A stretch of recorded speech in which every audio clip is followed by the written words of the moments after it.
Mi prima de 15 años me acusó de agresión sexual para evitar que la castigaran. 9 años después, por fin confesó. Hace 9 años, toda mi familia me bloqueó después de que mi prima me acusara de violarla cuando era niña. Yo tenía 22 años y estaba jugando videojuegos con amigos cuando mi mamá rompió uno de los mandamientos sagrados de la familia. Me volvió a llamar después de que no contesté su primera llamada. Llamar 2 veces en mi familia significaba que esto era absolutamente urgente. Cuando contesté el teléfono, escuché caos y gritos antes de que se fuera a otro cuarto. Estaba llorando desconsoladamente y me preguntó si tenía algo que confesar sobre Eve. Dije que no. Eve era mi prima menor a quien no había visto en años. Ahí fue cuando mi mamá gritó que Eve dijo que cuando ella tenía 9 años y yo 16, entré a mi cuarto mientras ella estaba jugando y la agredí repetidamente. Les dio descripciones detalladas de todo. No podía respirar. Seguí diciendo que no era verdad, pero mi mamá solo seguía gritando. ¿Hiciste esto una y otra vez? Yo gritaba que no cada vez, pero ella no escuchaba. La llamada terminó con ambos padres en altavoz diciendo que nunca querían volver a verme. Mis hermanas me mandaron mensajes llamándome asqueroso. Luego me bloquearon. Intenté llamar a todos, pero todos me bloquearon de inmediato. Mi papá envió un último mensaje diciéndome que dejara de contactarlos.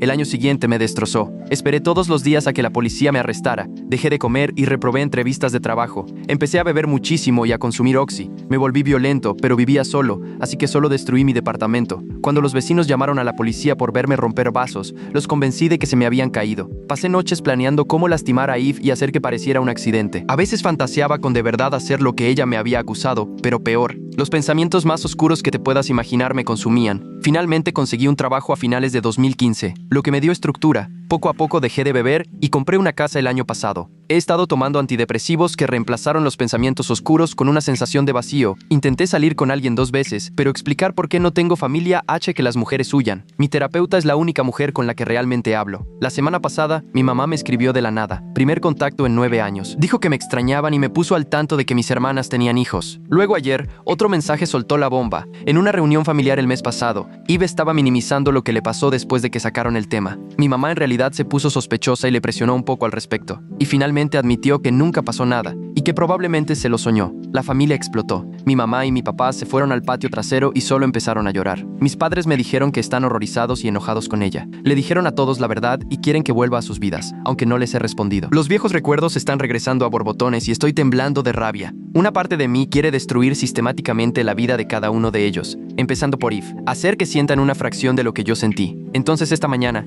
Eve me escribió directamente. 9 años de silencio, y me escribe como si nada hubiera pasado. Dijo que sabe que la odio, pero necesita decirme la verdad de verdad. No fue un sueño ni confusión. Cuando tenía 15, su mamá la cachó escapándose para ver a su novio. Iban a castigarla todo el verano y se iba a perder el campamento. Así que les dijo que estaba actuando así por un trauma pasado. Cuando le pidieron detalles, inventó la historia sobre mí. Me eligió porque yo estaba lejos en la universidad y casi nunca andaba por ahí. Pensó que yo lo negaría y todos seguirían con sus vidas. Nunca esperó que me cortaran por completo. Trató de retractarse unos días después, pero ellos dijeron que solo me estaba protegiendo. La mentira se salió de control y le dio demasiado miedo admitirlo. Ha estado en terapia durante años lidiando con la culpa. Terminó con lo siento mucho y sé que nunca me perdonarás. Pero quería que supieras que nunca se trató de ti. Tomé capturas de pantalla de todo y ahora estoy decidiendo cómo usarlo. Mi terapeuta está de vacaciones por 3 semanas. La rabia me está consumiendo. He estado sobrio durante años, pero lo único que quiero es empedarme hasta perder el conocimiento y presentarme en su puerta. Sé exactamente cómo voy a manejar esto. Es hora de que entiendan las consecuencias. Me senté en mi cocina a las 3 a.m. con la laptop abierta y los mensajes de Eve desplegados en la pantalla. Mis manos temblaban mientras volvía a leer su confesión. 9 años, 9 jodidos años de mi vida destruidos porque ella no quería perderse el campamento de verano. La luz de la cocina parpadeaba sobre mi cabeza, proyectando sombras que coincidían con la oscuridad que hervía dentro de mí. Del otro lado de la ciudad, Eve yacía despierta en su cama, con el teléfono apretado en la mano. Lo revisaba de forma obsesiva, sobresaltándose con cada sonido de notificación. Su anillo de compromiso captaba la luz de la luna mientras refrescaba nuestro hilo de mensajes por 100ª vez. Seguía sin responderle. Se mordió el labio y escribió otro mensaje. Luego lo borró, luego volvió a escribirlo. Me obligué a cerrar la laptop y ponerme de pie. Mi cuerpo se movió en automático, preparando café que no me iba a tomar. La rabia tenía que salir por algún lado. Agarré las llaves de mi coche. A las 6 a.m. estacioné afuera del edificio de departamentos de Eve. La mañana estaba fría y mojada por la lluvia de la noche anterior. Me quedé en mi coche, con el motor apagado, solo esperando. Conocía su rutina por espiarla en redes sociales a lo largo de los años. Siempre salía a correr a las 6:15, justo a tiempo. Eve salió del edificio con su ropa deportiva puesta. Estiró junto a la entrada, con los audífonos puestos, completamente ajena a todo. Entonces se giró hacia el estacionamiento y nuestras miradas se encontraron. Se quedó inmóvil a media media estirada. Sus tenis chirriaron sobre el pavimento mojado mientras retrocedía lentamente. Yo no me moví, no parpadeé, solo la miré a través del parabrisas. Su cara se puso blanca, tropezó hacia atrás, casi cayéndose del banquete, luego se dio la vuelta y corrió de regreso al interior. Mi teléfono vibró de inmediato. El nombre de Eve se iluminó en la pantalla con un mensaje. Por favor, solo di algo, cualquier cosa. Lo ignoré y abrí LinkedIn en mi teléfono. Su perfil mostraba que trabajaba en una firma local de marketing, gerente senior de cuentas. La ironía no se me escapó. Había construido una carrera creando narrativas mientras yo lo perdí todo por sus mentiras. Su anuncio de compromiso del mes pasado me devolvía la mirada. Tom Williams, banquero de inversión. Un tipo impecable con una sonrisa perfecta. Otro mensaje de Eve. Sé que estás leyendo esto. Puedo ver los acuses de lectura. Mi teléfono sonó. Marcus, Chess SS. Había olvidado por completo nuestra reunión de café de la mañana. Era la primera vez que faltaba en 2 años. Dejé que se fuera al buzón de voz. Le tomé captura de pantalla a la confesión de Eve de anoche y a su perfil de LinkedIn. Luego abrí mi hilo de mensajes con mi madre. Su mensaje me estaba pidiendo que volviera. Ahí quedó sin respuesta. Mi pulgar flotó sobre el botón de adjuntar. Una captura de pantalla, sin contexto. Que ella lo averiguara. La batería de mi teléfono marcaba 6%. La advertencia de batería baja añadió urgencia a mi decisión. Le di enviar. La respuesta fue inmediata. Mamá llamó. La rechacé. Volvió a llamar una y otra vez. Para cuando empecé a manejar rumbo al trabajo, me había llamado 47 veces en 10 minutos. Mi teléfono vibraba sin parar en el asiento del copiloto. La pantalla se iluminaba con mamá, una y otra vez. Entré al estacionamiento del almacén y se me cayó el estómago. El Honda blanco de Eve estaba estacionado en el lugar de visitantes. ¿Qué carajos hacía ella en mi trabajo? Adentro, la vi a través de la ventana de la oficina hablando animadamente con mi jefe. Se secaba los ojos con un pañuelo. Mi jefe, Bill, tenía puesta su cara de preocupación, la que me ponía cuando se moría la abuela de alguien. Registré mi llegada e intenté pasar de largo por la oficina, pero Bill me vio y me hizo una seña para que entrara. Eve no quiso voltearme a ver. Bill me apartó cerca del dispensador de agua. Su voz era baja y comprensiva. Oye, lamento mucho lo de la muerte en la familia. Eve explicó todo. Tómate todo el tiempo que necesites. Mantuve la voz controlada y firme. No hubo ninguna muerte. Ella está mintiendo. La luz roja de la cámara de seguridad parpadeaba sobre nosotros, grabándolo todo. La cara de Bill pasó de compasiva a confundida. Miró alternadamente a Eve y a mí. Eve por fin me miró, con los ojos muy abiertos y suplicantes. Yo solo estaba preocupada por ti. No estabas contestando las llamadas de nadie. Me alejé sin decir una palabra más y fui a mi puesto. Bill me siguió, claramente alterado, pero yo solo empecé mi inventario del turno como si no hubiera pasado nada. Eve se fue poco después. Durante mi primer descanso, mi teléfono estaba reventando de notificaciones de Facebook. Eve les había escrito a mis amigos del trabajo, diciendo que estaba preocupada por mi salud mental. Me pidió que fueran a verme. Dijo que me había estado comportando de manera extraña y que la familia estaba preocupada. Jake, del área de embarques, se me acercó en el andén de carga. Oye, hombre, tu prima pasó a buscarte. Parecía muy preocupada por ti. ¿Qué prima tan considerada? ¿Estás bien? Apreté la mandíbula con tanta fuerza que pensé que se me iban a quebrar los dientes, pero solo asentí y seguí trabajando. A la hora de la comida, me senté en mi coche y abrí Facebook. No había visto el perfil de Eve en meses. Sus publicaciones de 2015 seguían públicas. Ahí estaba, su publicación de sobreviviente, justo después de la acusación. Cientos de comentarios de apoyo, gente llamándola valiente, ofreciéndole oraciones. Un comentario de hace 3 semanas me llamó la atención. Tom Williams escribiendo sobre lo orgulloso que estaba de su fortaleza. Mi teléfono vibró, número desconocido. Casi lo ignoré y vi la vista previa. Soy Tom Williams, ahora sé la verdad. Tenemos que hablar. Antes de que pudiera procesar eso, entró otro mensaje. Papá, esta vez, tu madre está histérica. Eve dice que la has estado acosando durante meses. Estamos considerando una orden de alejamiento. Quise aventar mi teléfono contra el parabrisas. En lugar de eso, abrí nuestro viejo chat familiar grupal de antes de que todo se fuera al demonio. Retrocedí años. Ahí estaba Eve pidiéndome ayuda con su tarea de álgebra, llamándome su primo favorito cuando me visitaba desde la universidad. Su último mensaje para mí antes de la acusación, pidiéndome que le llevara un recuerdo de la universidad. Mi teléfono sonó. Departamento de Recursos Humanos. Dejé que fuera al buzón de voz y escuché de inmediato. Habla Janet de Recursos Humanos. Hemos recibido un correo preocupante sobre ti de un familiar. Necesitamos programar una reunión obligatoria para mañana por la mañana para hablar sobre algunas acusaciones acerca de tu estabilidad y tus antecedentes. Por favor, llámame para confirmar. Volví a entrar y mi supervisor, Mike, me apartó. Oye, te aviso. Esa mujer que estuvo aquí antes envió unos correos bastante serios a RH. Parecía muy convincente.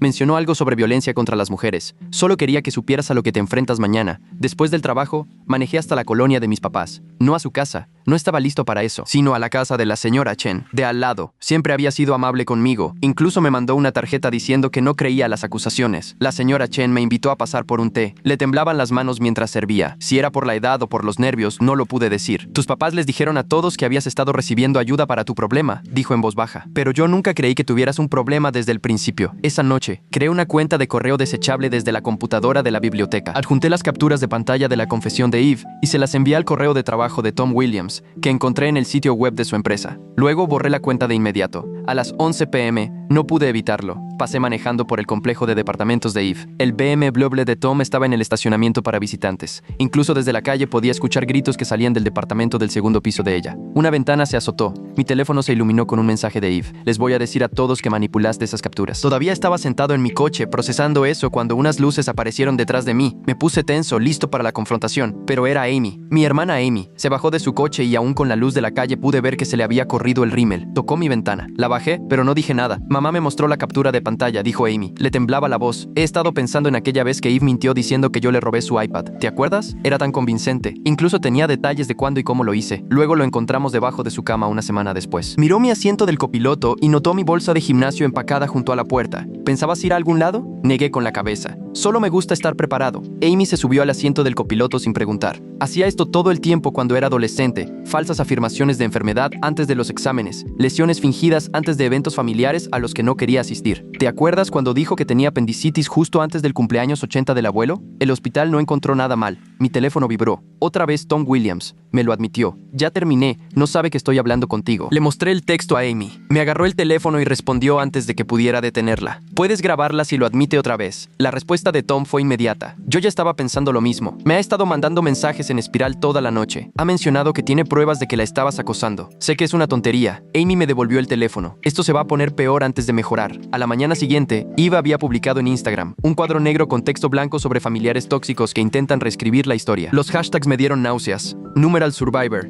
numeral My Truth, numeral Healing Journey. En menos de una hora, 3 primos me habían mandado mensajes preguntando si la publicación era sobre mí. Uno mencionó que Eve había estado actuando raro últimamente en las reuniones familiares. Iba caminando hacia el trabajo cuando recibí otro mensaje de Tom. Te veo en la cafetería de la Quinta Calle al mediodía. Tengo algo que necesitas oír. Llegué temprano a la cafetería y me senté en una cabina en la esquina del fondo, con las manos rodeando una taza de café. No pensaba tomarlo. La mesera, Catherine, me reconoció de mis visitas habituales y me dedicó una mirada comprensiva. Me había visto aquí muchas mañanas después de noches difíciles. Tom Williams entró exactamente al mediodía. Se veía agotado. Su apariencia de banquero, que normalmente era impecable, estaba desaliñada. Las ojeras bajo los ojos me dijeron que no había dormido. Se deslizó en la cabina frente a mí y sacó su teléfono. Me mostró una aplicación de grabación de voz con docenas de archivos fechados en las 2 noches anteriores. Explicó que, después de recibir mi correo electrónico, había confrontado a Eve. Ella se había desmoronado. Había admitido todo. Y luego de inmediato había intentado darle nuevos giros a la historia. Había grabado todo. Puso una grabación en la que Eve practicaba diferentes explicaciones. En una versión afirmaba que últimamente yo la había estado hostigando. En otra, decía que yo había amenazado a su familia. Cada versión se volvía más elaborada, más dañina. La manipulación era metódica, calculada. Tom me entregó una carpeta con correos impresos entre Eve y su mejor amiga, Chloe. Hablaban de planes de contingencia por si la verdad llegaba a salir. Eve había escrito estrategias detalladas para mantener su estatus de víctima, incluyendo afirmaciones de acoso reciente y amenazas. Antes de que pudiera responder, sonó la campanita de la puerta de la cafetería. Eve entró, escaneando el lugar con frenesí. Catherine se le atravesó de inmediato y anunció en voz alta que no atendía mentirosos. La cara de Eve se puso roja mientras otros clientes volteaban a verla. Nos vio y trató de acercarse, pero Catherine la detuvo físicamente. Eve se fue rápido, no sin antes lanzarme una mirada de puro odio. Mi teléfono vibró con un mensaje de mi hermana Bella. Amy la había llevado a mi casa esa mañana. Quería hablar. Me reuní con ellas en mi casa después de salir de la cafetería. Bella ya estaba llorando antes siquiera de entrar. Sacó un diario de 2015 y me lo entregó con las manos temblorosas. Documentaba los patrones de comportamiento de Eve a lo largo de su adolescencia. Mentiras sobre maestros, ataques de pánico fingidos, manipulación de familiares para llamar la atención. Entrada tras entrada mostraba un patrón claro de engaño. Bella admitió que sospechaba que Eve me estaba mintiendo, pero que había tenido demasiado miedo de decir algo. La reacción de la familia había sido tan severa, tan inmediata. Se había convencido de que tenía que estar equivocada. Esa tarde recibí un mensaje de Facebook de Rachel, la compañera de cuarto de Eve en la universidad. Había visto la publicación de Instagram de Eve y reconoció las tácticas de manipulación. Ella tenía su propia prueba, capturas de pantalla de Eve presumiendo que estaba destruyendo a alguien que se había metido con ella. Los mensajes eran de nuestro segundo año de universidad. Eve había escrito planes detallados sobre cómo arruinaría la vida de alguien si alguna vez la ignoraban. Un mensaje me heló la sangre. Mi prima aprendió a no ignorarme. Respondí con cuidado a Rachel,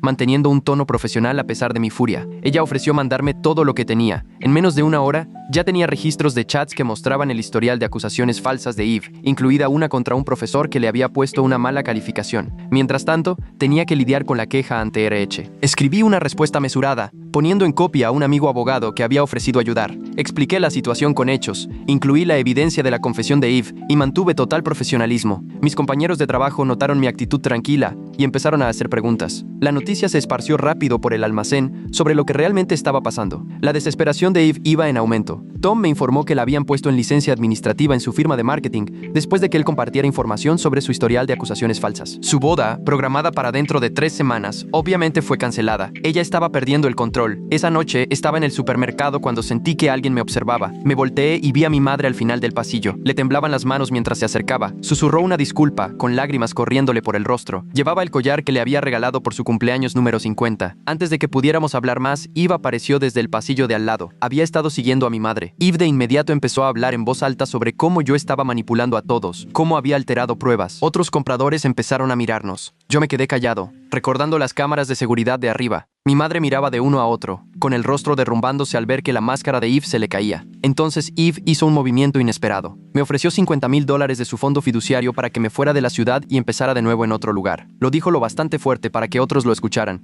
presentándolo como una compensación generosa por un malentendido. Saqué mi teléfono y empecé a grabar, asegurándome de que repitiera la oferta. Sí lo hizo, y agregó que lo único que tenía que hacer era firmar una declaración diciendo que las capturas de pantalla eran falsas. Esa noche, recibí un mensaje de la tía Linda, la mamá de Eve. Quería hablar. Algo no cuadraba con la historia de Eve, que cambiaba constantemente. Acordamos vernos al día siguiente en un lugar neutral. Tom siguió siendo un aliado valioso. Reveló que Eve había estado en terapia desde la universidad por mentir compulsivamente y manipular a la gente. Durante un incidente anterior relacionado con acusaciones falsas contra un asistente de profesor, un juez había solicitado sus notas de terapia. Él tenía copias. El patrón era innegable. Me di cuenta de que, dentro de la familia extendida, solo mis padres y los papás de Eve seguían creyéndole por completo. Todos los demás empezaban a cuestionar la versión de los hechos. El chat grupal familiar, que había estado en silencio durante años, de repente cobró vida con mensajes. Rachel mandó más pruebas. Los registros del chat de una semana antes mostraban a Eve planeando su plan B. Si la descubrían mintiendo, alegaría enfermedad mental. Había investigado síntomas, practicado historias sobre disociación y falsos recuerdos. La frialdad del cálculo era escalofriante. Marcus resultó ser un verdadero amigo cuando Eve apareció otra vez en mi trabajo. Había esperado hasta verme dirigiéndome al andén de carga. Marcus se puso físicamente entre nosotros, bloqueándole el paso. Llamó a seguridad mientras mantenía su posición. Le dijo que sabía reconocer a un depredador cuando lo veía y que no era yo. Ella se fue antes de que llegara seguridad, pero no antes de que varios compañeros presenciaran su acoso. Esa noche, Marcus compartió su propia historia. Años atrás, un familiar lo había acusado falsamente. Reconocía los patrones, las tácticas de manipulación. Pasamos horas desarrollando un plan para exponer a Eve de manera segura sin poner en riesgo a sobrevivientes reales ni hacer de esto una venganza. Tom sugirió publicar todo en línea, pero me negué. Esto no se trataba de humillación pública, se trataba de la verdad y de proteger a otros de su manipulación. Acordamos manejar todo en privado, documentando cada interacción para tener respaldo,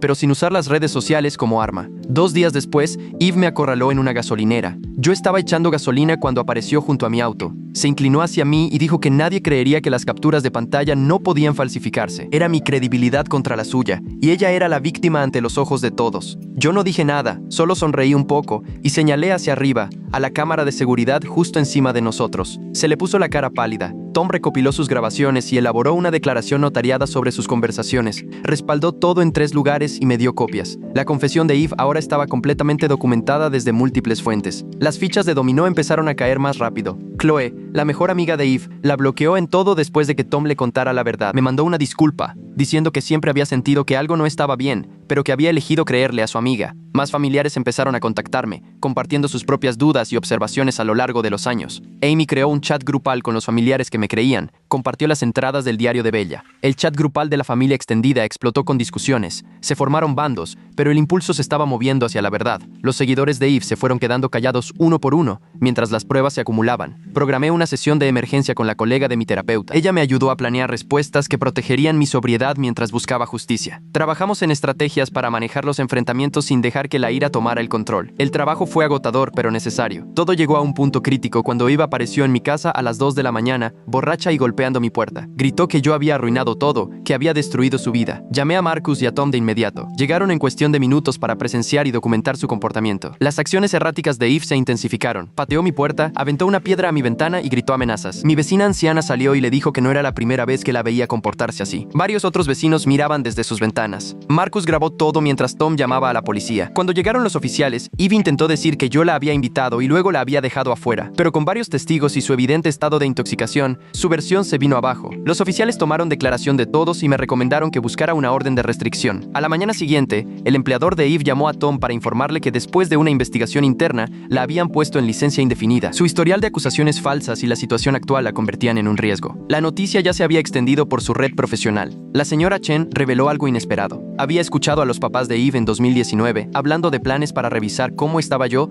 y ver si había cambiado. Tenía grabaciones de la cámara del timbre de ellos sentados en un coche afuera de mi casa, vigilando. Sabían dónde estaba desde hacía años, pero habían elegido mantener la distancia. Me aseguré de que Tom contara con apoyo a través de su grupo de amigos mientras mantenía límites para no atacar a Eve por venganza. Le sugerí que se uniera a un grupo de apoyo para parejas de manipuladores. Él aceptó y le resultó útil. Mis dos hermanas se reconciliaron por completo conmigo. Empezamos a cenar juntas cada semana, compartiendo 9 años de recuerdos perdidos. Me presentaron a sus hijos, mis sobrinos y sobrinas a quienes nunca había conocido. El dolor del tiempo perdido era abrumador, pero la alegría de la reconexión ayudaba a equilibrarlo. Los familiares que me habían creído desde el principio empezaron a contactarme para pedirme disculpas por no haber hablado. Ellos también habían tenido miedo de ser excluidos. La dinámica familiar había estado regida por el miedo a quedar fuera, y Eve lo había aprovechado a la perfección. Eve intentó otra maniobra. Mandó un mensaje grupal diciendo que yo estaba poniendo a todos en su contra, que ella era la verdadera víctima, a la que un maestro manipulador le estaba haciendo gaslighting. Pero su historia, que cambiaba constantemente, socavó su credibilidad.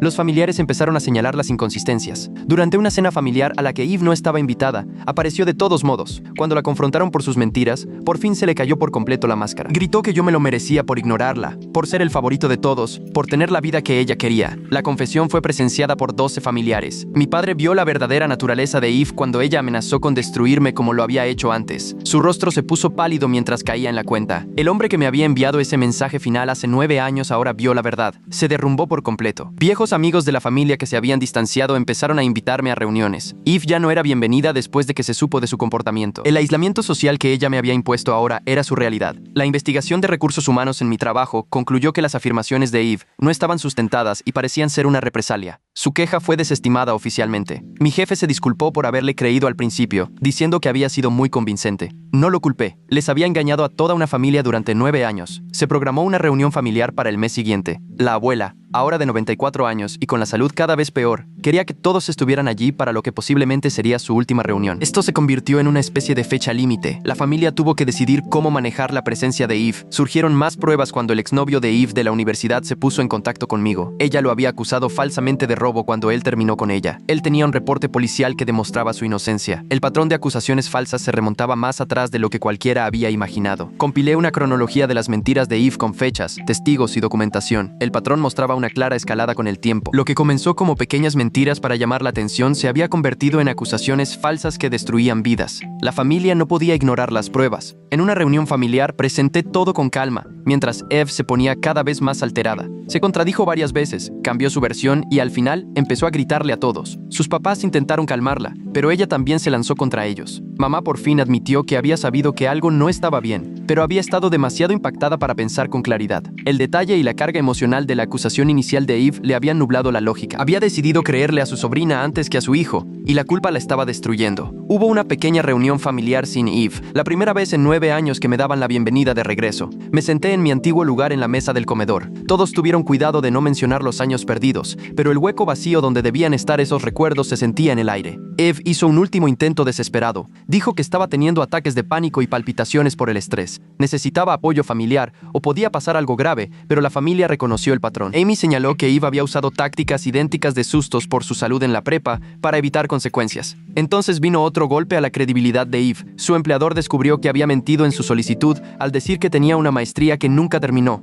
La investigación de antecedentes había revelado varios engaños. Fue despedida formalmente. Mis relaciones con mis hermanos quedaron completamente restablecidas establecidas. Cenábamos juntos, compartíamos historias, tratábamos de llenar los huecos de 9 años. El dolor del tiempo perdido nunca sanaría por completo, pero estábamos construyendo algo nuevo. Durante todo esto, me mantuve sobrio. Marcus me buscaba todos los días. La colega de mi terapeuta brindó un apoyo crucial. Las ganas de beber estaban ahí, sobre todo durante las confrontaciones más duras. Pero ahora tenía herramientas que no había tenido 9 años antes. El mundo de Eve se estaba derrumbando, pero era enteramente culpa suya. Cada mentira que había contado para cubrir mentiras anteriores había creado un castillo de naipes. Ahora todo se estaba viniendo abajo. La familia que había manipulado durante casi una década por fin estaba viendo la verdad. Una noche me senté en mi coche afuera de la casa de mi infancia, tratando de decidir si entrar o no. La casa se veía exactamente igual, pero todo había cambiado. 9 años de distanciamiento no podían borrarse de la noche a la mañana. Pero por primera vez desde aquella llamada telefónica mientras jugaba con amigos, tenía la esperanza de que sanar era posible. La reunión familiar estaba programada para esa noche en casa de la abuela. Llegué y vi que ya había coches llenando la entrada. A través de la ventana, pude ver a los miembros de la familia reunidos en la sala. Sus rostros estaban tensos. El coche de Eve todavía no estaba ahí. Adentro, el ambiente estaba cargado de expectación. Mis tías y tíos se sentaron en los mismos lugares que habían ocupado 9 años antes, cuando escucharon por primera vez la acusación de Eve. La ironía no me pasó desapercibida. Amy me apretó el hombro mientras tomaba asiento. 20 minutos después, Eve llegó con sus papás. Se veía terrible. El cabello sin lavar, la ropa arrugada, ojeras oscuras bajo los ojos. Su fachada de seguridad se había derrumbado por completo. Intentó sentarse en su lugar de siempre, pero la abuela señaló una silla en el centro de la habitación. El rostro de Eve se puso rojo al darse cuenta de que tendría que enfrentarse a todos. Presenté la cronología de manera metódica, cada mentira documentada, cada patrón expuesto. Los familiares fueron pasando el diario de Bella, la declaración notariada de Tom, las capturas de pantalla de Rachel. Los papás de Eve se ponían más pálidos con cada prueba. Las manos de su mamá temblaban mientras leía las propias palabras de su hija sobre destruir a la gente que se metía con ella. Los intentos de Eve por interrumpir fueron silenciados de inmediato. Cuando trató de afirmar que las pruebas eran falsas, Tom puso la grabación de su confesión. Su voz llenó el cuarto,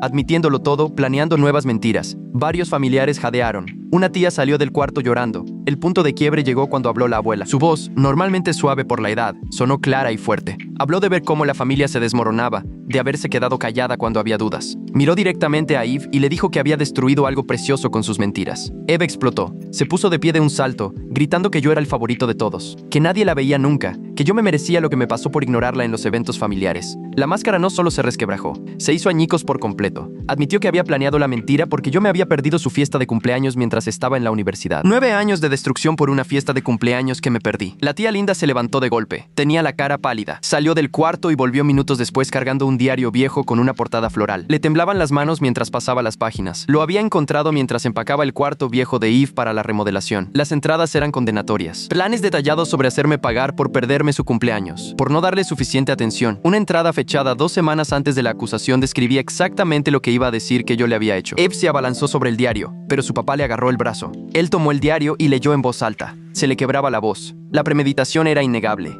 Eva había escrito que me había elegido específicamente porque yo estaba lejos en la universidad, que había escogido agresión sexual, porque eso garantizaría que me aislaran por completo. Incluso había practicado qué decirles a sus papás. El cuarto estalló. Los familiares que habían estado conteniendo su enojo por fin explotaron. Confrontaron a Eve por otras mentiras a lo largo de los años. Enfermedades fingidas, acusaciones falsas contra maestros, tácticas de manipulación. El patrón se remontaba a su infancia. Los papás de Eve se quedaron inmóviles, viendo cómo se desmoronaba la vida entera de engaños de su hija. La abuela tomó la decisión que reconfiguraría nuestra familia. Se puso de pie apoyándose en su bastón y declaró que Eve no era bienvenida en ninguna reunión familiar hasta que recibiera ayuda psiquiátrica seria y reparara de verdad el daño que le había hecho a todos. La matriarca de la familia había hablado. Nadie la cuestionó. La respuesta de Eve fue inmediata y vengativa. Sacó su teléfono y me mostró una foto, su mano sosteniendo una lata de aerosol encima de mi coche. Me amenazó con que si no la perdonaba públicamente y les decía a todos que las capturas eran falsas, se aseguraría de que todos supieran que yo era peligroso. Salí a la calle sin responder. Varios familiares me siguieron. En la entrada encontramos mi coche ya vandalizado. Depredador,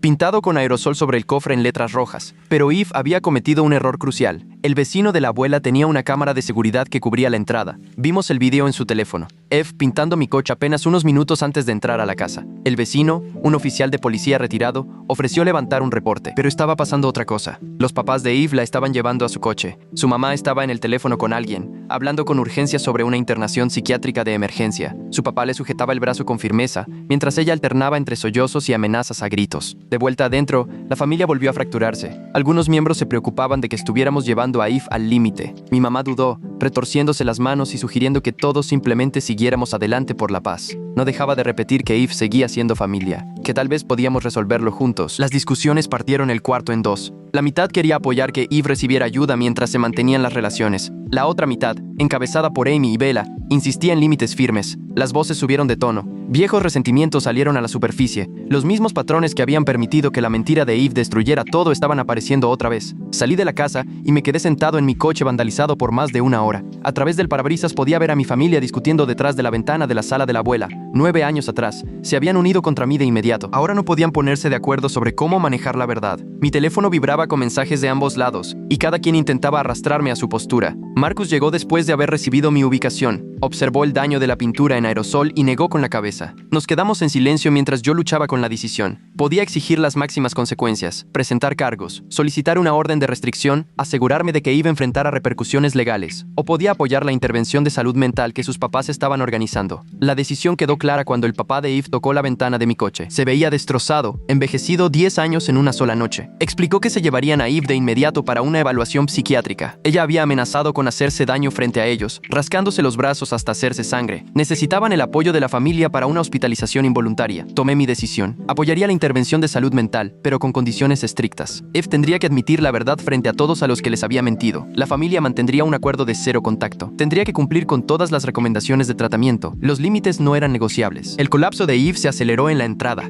Se zafó de sus papás y corrió hacia la calle, gritando que prefería morirse antes que encerrarla. Su papá la alcanzó antes de que llegara al tráfico. La escena era un caos. Vecinos mirando desde las ventanas, Eve forcejeando contra el agarre de sus papás, su mamá llorando mientras trataba de calmarla. Una ambulancia llegó en cuestión de minutos. La mamá de Eve había llamado durante la confrontación. Los paramédicos se acercaron con cuidado, hablándole en tonos tranquilos. Eve alternaba entre admitirlo todo y negarlo todo, afirmando que nosotros la habíamos empujado a esto, que las mentiras en realidad eran verdad, que ella era la verdadera víctima. Las inconsistencias en sus declaraciones preocuparon lo suficiente a los paramédicos como para apoyar su traslado para evaluación. Mientras se preparaban para irse, Eve hizo un último intento de manipulación. Les dijo a los paramédicos que yo la había estado acosando, que todo esto era represalia por rechazarme. Pero con 12 testigos de la familia y documentación de su confesión, sus afirmaciones no prosperaron. Los paramédicos habían visto suficientes crisis de salud mental como para reconocer los patrones. La familia se reunió de nuevo en casa de la abuela después de que Eve se fue. Las discusiones anteriores se disolvieron en un silencio agotado.